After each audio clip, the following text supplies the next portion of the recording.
তো চলে এলাম গ্রামের কিছু পরিবেশ আপনাদের সাথে শেয়ার করতে। তো দেখুন এই ধান চাষ করতে ইনি ধান গাছে ওষুধ দিচ্ছে।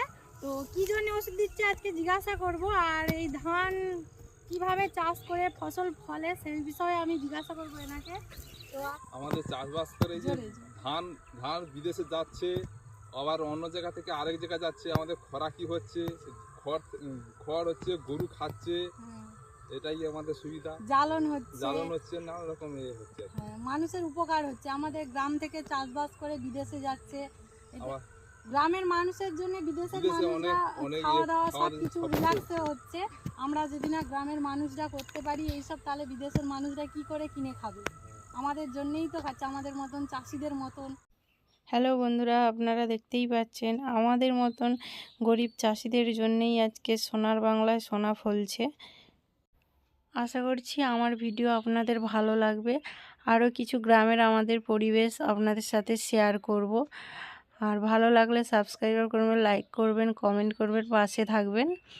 আর এগুলো হচ্ছে ভীমকড়াই গাছ, আর ভীমকড়াইয়ের তো খুবই দাম কম একদম বাজারে, তো তার জন্যে আমাদের বড় ক্ষতি হয়ে যাচ্ছে।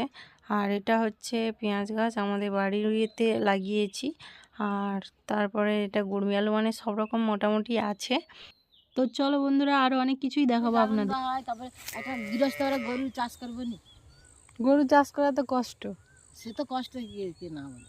আর গরু বিক্রি করে গমাই একটা নাকা দেবো, একটা জ্বালান দেবো, গৃহস্থ বাড়ি দেখতেই পেলে বন্ধুরা, ধান চাষ করে কি হয়, গরু চাষ করে কি হয়।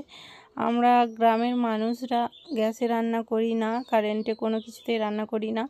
আমরা এই ঘুঁটে জাল দিয়ে, খড় নাড়া এইসবই জাল দিয়ে রান্না বান্না করি। তো এটা হচ্ছে বিশাল একটা বড় মাঠ, এখানে কড়াই চাষ করেছিল। ওই যে দূরে কড়াইগুলো দাঁড়িয়ে আছে দেখতেই পাচ্ছ, এই কড়াইও আমরা চাষ করি। তো চলে যাব আমরা চলে এলাম শশা বাড়িতে। তো এটা হচ্ছে আমাদের শশা বাড়ি, খুবই সুন্দর হয়েছে। এই অবধি আজকের আমার এই ছোট্ট ব্লগ। আমার ব্লগ যদি আপনাদের ভালো লেগে থাকে তাহলে দেখতে থাকবেন পরের ছোট্ট ব্লগ। আর আশা করছি সবাই ভালো থাকবেন, অনেক ভালোবাসা রইল আপনাদের।